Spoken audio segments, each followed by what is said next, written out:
എന്നിട്ട് ലാസ്റ്റ് നീ കിടന്ന് കുണയ്ക്കുന്നുണ്ടല്ലോ ഒരു കഴിവൊരു കാക്കപ്പുണ്ട മോളെ. നീ ആരടി നീ പേടിപ്പിക്കുന്ന അറവാണി? നീ എനിക്കത് കിടന്ന് നീ ഊമ്പാ നിൽക്കോ. നിന്റെ വിചാരം ഏതാ? നീ ആരാണ് നിന്റെ വിചാരം? ഞാൻ കമന്റിട്ട് നിനക്ക് ലയ അജേഷ് എന്ന് പറയുന്ന ഒരു പെൺകുട്ടിയുടെ റീല് 2 ദിവസമായിട്ട് സോഷ്യൽ മീഡിയയിൽ വൈറലാവുന്നുണ്ട്. നിറത്തിന്റെയും രൂപത്തിന്റെയും പേരിൽ സോഷ്യൽ മീഡിയയിൽ മാസീവ് ആയിട്ടുള്ള സൈബർ അറ്റാക്കും അധിക്ഷേപങ്ങളും നേരിട്ട് കൊണ്ടിരിക്കുന്ന പെൺകുട്ടിയാണ് ഈ പറയുന്ന ലയ അജേഷ്. ലയ ഒരു വീഡിയോ ചെയ്താൽ അതിന് താഴെ മോശം കമന്റുകളുമായി വരുന്ന കുറച്ച് ആളുകളുണ്ട്. അതിലൊരുത്തനെ കുറച്ച് ദിവസങ്ങൾക്ക് മുമ്പ് ലയ നൈസായിട്ടൊന്ന് പൊക്കി അവന്റെ ഫോട്ടോയും പുറത്തു വിട്ട് അവനെ കുറിച്ചൊരു വീഡിയോയും ചെയ്തു. അതിനുശേഷം ലയയുടെ വീഡിയോക്ക് താഴെ കേട്ടാൽ അറയ്ക്കുന്ന ഒരുപാട് കമന്റുകൾ വരാൻ തുടങ്ങി. എല്ലാം ഫേക്ക് അക്കൗണ്ടുകളാണ്. ഇതോടെ ലയ ആകെ തകർന്നു പോയി. കാരണം അമ്മാതിരി കമന്റുകളാണ് വന്നുകൊണ്ടിരിക്കുന്നത്. ഇവിടെ അത് വായിക്കാൻ പോലും പറ്റില്ല, അത്രക്കും വൃത്തികെട്ട കമന്റുകളാണ്. അങ്ങനെയാണ് എനിക്ക് എല്ലാവരുടെയും സപ്പോർട്ട് വേണം എന്നും പറഞ്ഞുകൊണ്ട് ലയ ഒരു വീഡിയോ ചെയ്യുന്നത്. എനിക്ക് ഇത്രയധികം പ്രശ്നങ്ങൾ ഉണ്ടായിട്ടും ഒരു റിയാക്ഷൻ വ്ളോഗർ പോലും എനിക്ക് വേണ്ടി സംസാരിച്ചില്ല എന്ന് ലയ ആ വീഡിയോയിൽ പറയുന്നുണ്ടായിരുന്നു. അതോടെ എന്തായി, ഒരുവിധ എല്ലാ റിയാക്ഷൻ വ്ളോഗേഴ്സും ലയയുടെ ഇഷ്യൂ ടേക്കപ്പ് ചെയ്ത് സംസാരിച്ചു. ഇനിയിപ്പോ ഈ വിഷയം ആരും സംസാരിക്കാൻ ബാക്കിയില്ല എന്ന് തന്നെ വേണമെങ്കിൽ പറയാം. നമ്മളെന്തായാലും ആദ്യമായി വീഡിയോ കണ്ടോക്കാം.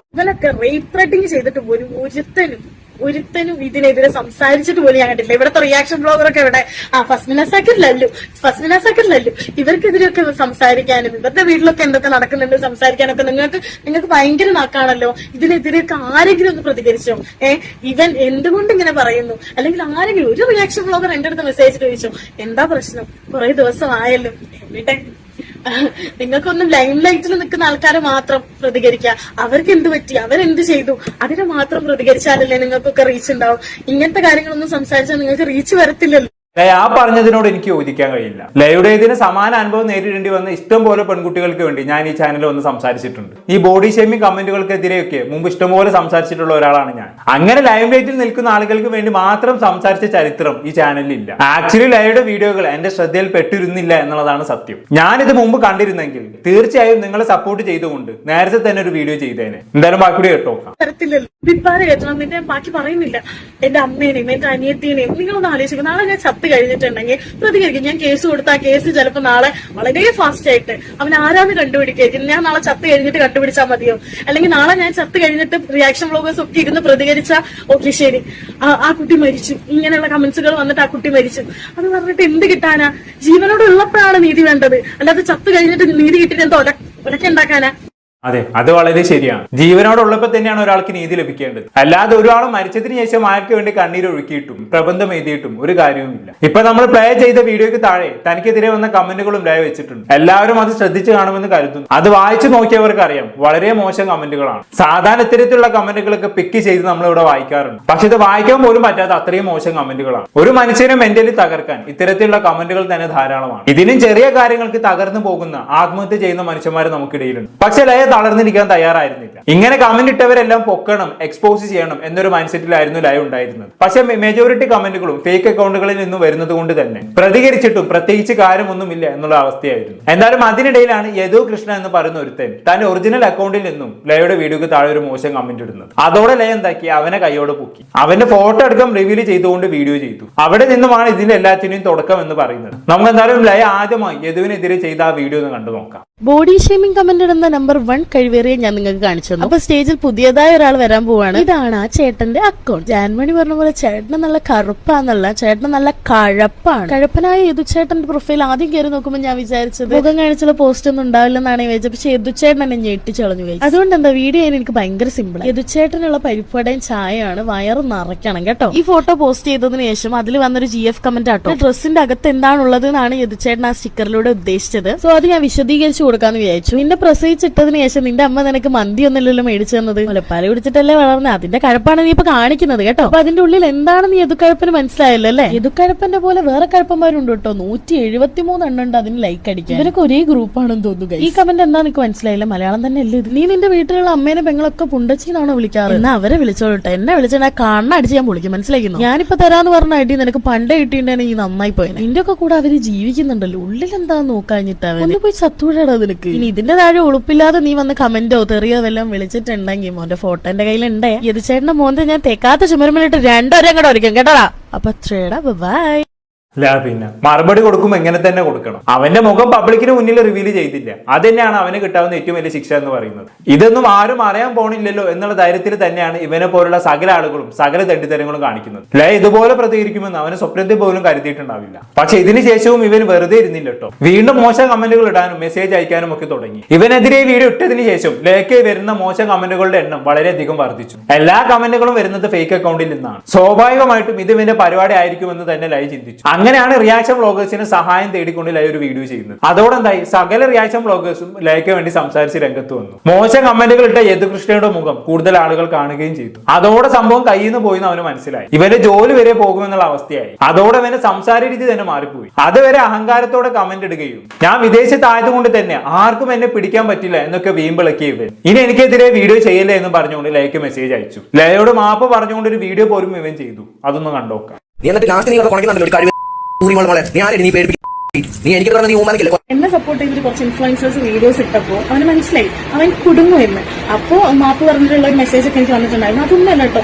അവിടെ പോയിട്ട് അയ്യോ ഞാനൊന്നും ചെയ്തില്ല, അവൻ എന്റെ അച്ഛനെ നിങ്ങൾ കേൾക്കണം കേട്ടോ വോയിസ്. അത് നിങ്ങൾ ഈ വോയിസ് കേൾക്കും. നീ ഇനിയും വീഡിയോ ഇടുന്നുണ്ടെങ്കിൽ ഇപ്പൊ ഒന്നും ഇടല്ലേ. അതെന്ന് പറഞ്ഞാൽ ഇപ്പൊ ഞാൻ ഈ കമ്പനി ഇവിടെ എന്തായാലും ജോലി പാറായി. മറ്റേ വീഡിയോ ഒക്കെ ഇവിടെ കേൾക്കാറുണ്ട്.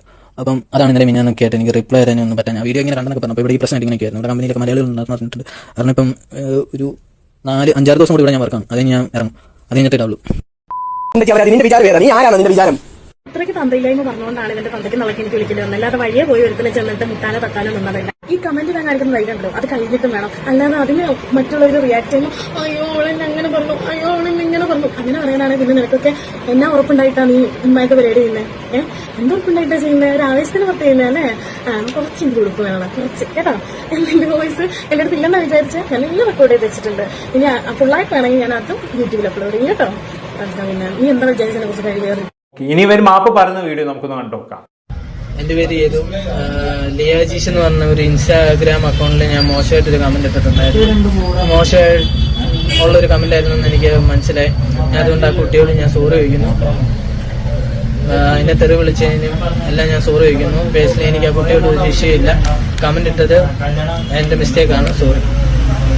എന്തായാലും ഇതോടെ നിന്നെ കഴപ്പങ്ങ് മാറി കിട്ടിയല്ലോ അല്ലെ. ഇപ്പൊ എന്തൊരു മാനായിട്ടാണ് അവൻ സംസാരിക്കുന്നത് നോക്കിയേ. അപ്പൊ നിനക്ക് ഇങ്ങനെ സംസാരിക്കാൻ അറിയാം അല്ലെ. പിന്നെ എന്തിനാടാ മോനെ വെറുതെ ആ പാവം പിടിച്ച പെൺകുട്ടിയുടെ വീഡിയോക്ക് താഴെ മോശം കമന്റ് ഇടാനും അവരെ തെറി പറഞ്ഞ് മെസ്സേജ് അയക്കാനും ഒക്കെ നിന്നത്? ഇതിനൊക്കെ വല്ല ആവശ്യം ഉണ്ടായിരുന്നു നിനക്ക്? എന്ത് സുഖമാണ് നിനക്ക് ഇതുകൊണ്ടൊക്കെ കിട്ടുന്നത്? അല്ല അറിയാത്തോണ്ട് ചോദിക്കുകയാണ്. ആരും തിരിച്ചൊന്നും പ്രതികരിക്കില്ല എന്നായിരുന്നില്ല നിന്റെ ധൈര്യം. അതുപോലെ വിദേശത്തായതുകൊണ്ട് തന്നെ തനിക്കൊന്നും സംഭവിക്കില്ല എന്നും നീ കരുതി. എന്നിട്ടിപ്പോ എങ്ങനെ ഇരിക്കുന്നു? ഒരു പെൺകുട്ടി സ്ട്രോങ് ആയി വട്ടം നിന്നതോടെ നിന്റെ കഴപ്പങ്ങ് മാറി കിട്ടിയില്ലേ? സന്തോഷമായില്ലേ നിനക്ക്? അത്രയേ ഉള്ളൂ. എല്ലാം ചെയ്തു വെച്ചിട്ട് അവസാനം മാപ്പ് പറഞ്ഞതുകൊണ്ട് എന്താ കാര്യം? അറിയാനുള്ളതെല്ലാം ലോകം മുഴുവനും അറിഞ്ഞില്ലേ? എന്തായാലും ഈ മാപ്പ് പറച്ചിലും കാര്യങ്ങളെല്ലാം കഴിഞ്ഞപ്പോ യദുവിനൊരു മോഹം, തന്റെ ഭാഗം കൂടിയും ആരെങ്കിലും കേൾക്കണം, തനിക്ക് വേണ്ടിയും ഏതെങ്കിലും ഒരു റിയാക്ഷൻ ബ്ലോഗർ സംസാരിക്കണം. അങ്ങനെ ഇവരെന്താക്കി, നമ്മുടെ ഹെലനോസ് പാട്ടേക്ക് ഇവന്റെ ഭാഗം പറഞ്ഞുകൊണ്ട് ഒരു മെസ്സേജ് അയച്ചു. നമുക്ക് എന്തായാലും ഇവർ എന്താണ് ഹെലനോട് പറഞ്ഞെന്നുള്ളതൊന്ന് കേട്ടോക്കാം.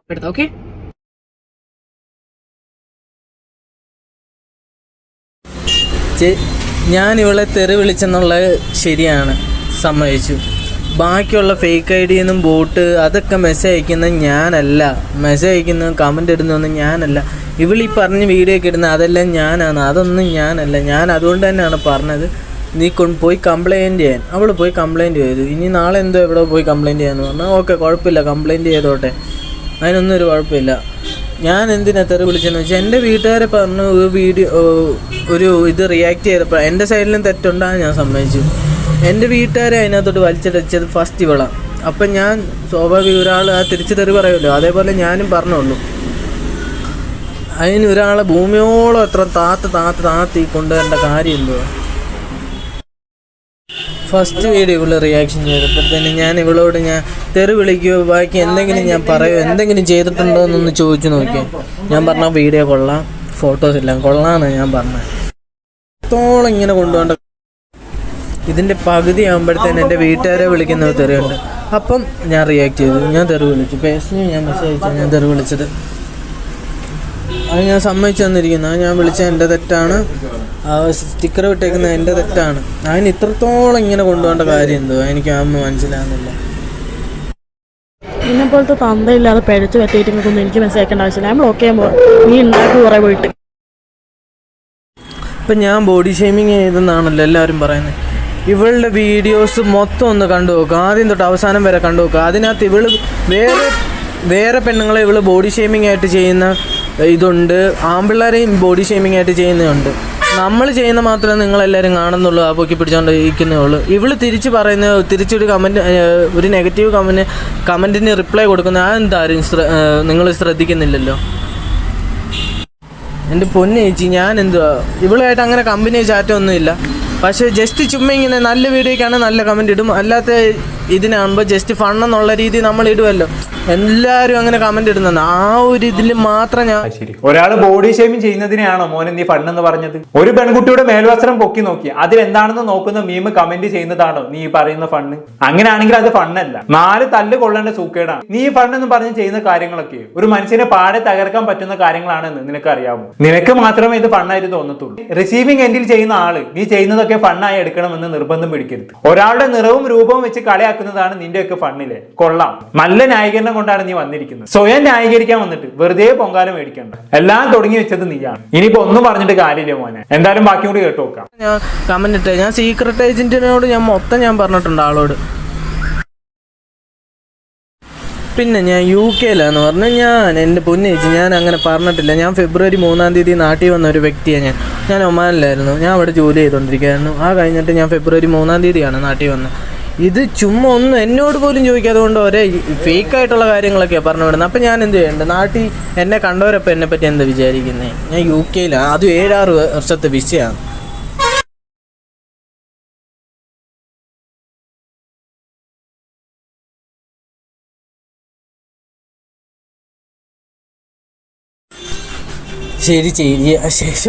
ശരിയാണ്, എൻ്റെ മിസ്റ്റേക്ക് കഴിച്ചു, എൻ്റെ തെറ്റാ, ഞാൻ അതിനകത്ത് സോറി പറയാൻ ഞാൻ റെഡിയാണ്, കുഴപ്പമില്ല. അന്നും പറഞ്ഞു ഇതിപ്പം ഒന്ന് നോക്ക്, പ്ലെയിൻ മാൻ റിയാക്ട് ചെയ്ത്, ചേച്ചി റിയാക്ട് ചെയ്ത്, വേറെ എന്നെ അറിയാത്ത ഇതെന്തുവാന്ന് പോലും അറിയാത്ത വേറെ ഒരു തീം കൂടെ എന്ത് സ്ട്രോബെറിയോ പൈനാപ്പിളോ അതും എടുത്തിട്ട് ചെയ്തേക്കുന്നു. ഞാൻ എന്താ പിന്നെ ചെയ്യണ്ടേ? ഒന്ന് ചേച്ചിട്ട് വീഡിയോ ഒന്ന് റിമൂവ് ആക്കാനൊക്കെ. ചേച്ചി വേറെ എത്ര പേരുണ്ട് ഞാനിട്ട കമൻറ്റ് മോശമാണെന്ന് പറഞ്ഞു വന്നവര്. ഞാൻ നല്ല വീഡിയോക്കെല്ലാം നല്ല കമൻറ്റ് തന്നെ ഞാൻ ഇടുന്നത്. എനിക്കങ്ങനെ ഈ കുട്ടിയോടോ പേഴ്സണലി ഒന്നും എനിക്കൊരു പ്രോബ്ലം ഇല്ലാത്ത. അവളോട് തന്നെ ചോദിച്ചു നോക്ക്, ഞാൻ വിളിച്ചിട്ട് ഞാൻ മോശമായിട്ട് എപ്പോഴാണ് ഞാൻ സംസാരിച്ചത്? എൻ്റെ അമ്മയെ പറഞ്ഞപ്പോഴാണ് ഞാൻ പറഞ്ഞത്. ഏതൊരു വ്യക്തിയാണെങ്കിലും അവൻ്റെ അമ്മയെ പറഞ്ഞു കഴിഞ്ഞാൽ പറയും, അതേ ഞാനും പറഞ്ഞുള്ളൂ. ചേച്ചി അതേ ഞാനും ചെയ്തോളൂ. എൻ്റെ അമ്മയ്ക്ക് വിളിച്ചപ്പോൾ ഞാനും തെറി വിളിച്ചു, ഞാനും അത്രേ ചെയ്തുള്ളൂ. അതിന് ഇത്രത്തോളം ഇങ്ങനെ കൊണ്ടുപോകേണ്ട കാര്യമുണ്ടോ? അതും സമൂഹത്തിന് മുമ്പേ അത്ര മോശക്കാരനാക്കി. ഇതേണ്ട ഇതിനകത്ത് പറഞ്ഞേക്കുന്ന അമ്മയെപ്പോലും ഈ രീതിയിലൊക്കെ കാണുന്നതല്ലേ എന്ന് പറഞ്ഞപ്പോഴും ഞാൻ ഫണ്ണായിട്ട് എടുത്തിട്ട് ഞാൻ കണ്ണടച്ച് വിട്ടു. അപ്പോഴും ഞാൻ പറയാൻ പറ്റില്ല. എല്ലാം എനിക്ക് വേറെ കുറച്ച് പേഴ്സണൽ ഇഷ്യൂയും കൂടെ നിന്ന സമയത്താണ് ഇവളെന്തോ പറഞ്ഞപ്പോഴത്തേനും ഇവളെ ചേച്ചിയോട് ഓപ്പണായിട്ട് ഞാൻ പറയാമല്ലോ, പുണ്ടച്ചി എന്ന് പറഞ്ഞ് ഞാൻ തെറി വിളിച്ചു. അതിൻ്റെ തെറ്റാ, അത് ഞാൻ അംഗീകരിക്കാം, എവിടെ ആണെങ്കിലും അംഗീകരിക്കാം. ബാക്കി വരുന്ന ഫേക്ക് ID വരുന്ന എന്തൊക്കെ കമൻ്റാണോ അതൊന്നും ഞാനല്ല. അത് ഇനി സൈബർ സെല്ലിൽ അവരന്വേഷിക്കുമല്ലോ, അതിനകത്ത് അവർ തെളിയിക്കട്ടെ. എൻ്റെ അക്കൗണ്ടാണെങ്കിൽ ഓക്കെ, ഞാൻ അംഗീകരിക്കാം, എൻ്റെ അല്ല അത്. ഞാൻ ആർക്കും പൈസ ഇപ്പോഴും എൻ്റെ ഗൂഗിൾ പേ ബാലൻസ് 2 രൂപയുണ്ട്. 2 ചേച്ചി 2 പേരുടെ സൈഡിൽ മിസ്റ്റേക്ക് ഉണ്ട്, ഇല്ലെന്ന് ചേച്ചിക്കും പറയാനൊക്കത്തില്ല. അത് പറഞ്ഞാൽ ആ വീഡിയോ ഒന്ന് റിമൂവ് ആക്കാവോ? ഓൾറെഡി ഇപ്പം എന്നെ ഇങ്ങനെ ഇതാക്കിയിട്ടേക്കോ, അതുകൊണ്ട് ചേച്ചി എൻ്റെ പൊന്നു ചേച്ചി അപ്പുറത്തിരിക്കുന്നവനെ നോക്കുന്ന എന്തിനാ? അതുകൊണ്ടല്ല അങ്ങനെ നിങ്ങൾക്ക് തോന്നുന്നത്. ഞാൻ എന്തോ ആ മേക്കപ്പ് ഇട്ടിരിക്കുന്ന അവൻ്റെ ഇതും ഇവള് ക്യൂട്ട്നെസ് ഇട്ടേക്കുന്ന കണ്ടു നോക്ക്, അങ്ങനെ ഒന്ന് ചിന്തിച്ച് നോക്ക്. സെയിമാ, ഞാൻ അങ്ങനെ ചിന്തിച്ച് നോക്കുന്നത്. നിങ്ങൾ ഇങ്ങനെയുള്ള കാര്യങ്ങൾ ചിന്തിച്ച് നോക്കിക്കഴിഞ്ഞ് കഴിഞ്ഞാൽ ആരാണെങ്കിലും ഇതേ പറയൂ. ഒന്ന് അവസ്ഥ മനസ്സിലാക്കി ചേച്ചി, എന്നിട്ട് പറ. ചേച്ചി ആരാ പറഞ്ഞത്? എന്നെയാണ് ഫസ്റ്റ് പറഞ്ഞത്, ആ വോയിസ് ഞാൻ ഇട്ട് തന്നിട്ടുണ്ടല്ലോ. എൻ്റെ വീട്ടുകാർ, എൻ്റെ അമ്മേനെയാണ് പറഞ്ഞത്. അപ്പം ഞാൻ എന്ത് ചെയ്യണ്ടേ? ഉണ്ടായിരിക്കണോ? ഓക്കെ, അപ്പൊ അങ്ങനെയൊക്കെയാണ് കാര്യങ്ങൾ. ഇതോടെ കുറെ സ്വയം ന്യായീകരിക്കാൻ ശ്രമിക്കുന്നു. അവളുടെ വീഡിയോ കണ്ടാൽ ആരാരും ഇങ്ങനെയൊക്കെ കമന്റ് ചെയ്യൂ എന്ന് പോലും ഇടയ്ക്കിടെ പറയുന്നുണ്ട്. അതായത് ചെയ്ത തെറ്റ് ഇപ്പോഴും അവന് മനസ്സിലായിട്ടില്ല എന്നർത്ഥം, അല്ലെങ്കിൽ തെറ്റ് അംഗീകരിക്കാൻ അവൻ തയ്യാറല്ല. മാപ്പ് പറച്ചിലൊക്കെ വെറും നാടകമായിരുന്നു എന്ന് വേണം മനസ്സിലാക്കാൻ. പിന്നെ അവൻ പറയുന്നത് എന്നെ തെറി വിളിച്ചു, അമ്മക്ക് വിളിച്ചു എന്നൊക്കെയാണ്. അത് നീ ചോദിച്ചു വാങ്ങിയതായിട്ട് എനിക്ക് തോന്നിയിട്ടുള്ളൂ. വെറുതെ അങ്ങോട്ട് കയറി ചൊറിഞ്ഞിട്ടല്ലേ, നന്നായി പോയെന്ന് ഞാൻ പറയും. വീട്ടിലിരിക്കുന്നവര് തെറി പറഞ്ഞതിനോട് എനിക്ക് യോജിപ്പില്ല. ആ ചെയ്തത് ശരിയാണെന്ന് ഞാൻ പറയുന്നില്ല. പക്ഷെ ഇവനായിട്ട് ഇവന്റെ അമ്മക്ക് തെറി വാങ്ങിച്ചു കൊടുത്തതാണെന്ന് ഞാൻ പറയൂ. അതുകൊണ്ട് നീയാണ് അതിന് ഉത്തരവാദി മോനെ. ഒരു പെൺകുട്ടിയുടെ വീഡിയോക്ക് താഴെ പോയി അനാവശ്യ കമന്റ് ഇടേണ്ട വല്ല ആവശ്യവും ഉണ്ടായിരുന്നു നിനക്ക്? അതുകൊണ്ടല്ലേ ഇതെല്ലാം ഉണ്ടായത്. ഇതൊക്കെ നിനക്ക് ഫണ്ണായി തോന്നുന്നുണ്ട് എന്നല്ലേ നീ പറഞ്ഞത്. അങ്ങനെയെങ്കിൽ നിനക്ക് കാര്യമായിട്ട് എന്താ കുഴപ്പമുണ്ട് മോനെ? ഈ മറുപടി ഒക്കെ നീ അർഹിക്കുന്നു. ഒരാളെ കളിയാക്കിയിട്ടാണ് നീ സന്തോഷം കണ്ടെത്തുന്നതെങ്കിൽ അത് നീ മതിയാക്കിക്കോ. ഇനിയെങ്കിലും നല്ലപോലെ ജീവിക്കാൻ നോക്കും. വെറുതെ ന്യായീകരിച്ച് മെഴുകാൻ നിൽക്കണ്ട. നിന്റെ ഭാഗത്ത് പ്രത്യേകിച്ച് ന്യായമുള്ളതായിട്ട് എനിക്ക് തോന്നിയിട്ടില്ല. അതുകൊണ്ട് ഇനിയും ഇതൊന്നും ആവർത്തിക്കാതിരിക്കുക. അത്ര എനിക്ക് പറയാനുള്ളൂ. എന്താണ് നിങ്ങൾക്ക് തോന്നുന്നത്? താ കമന്റ് ബോക്സിൽ രേഖപ്പെടുത്തുമല്ലോ. അടുത്തൊരു ടോപ്പിക്കുമായി കാണാം.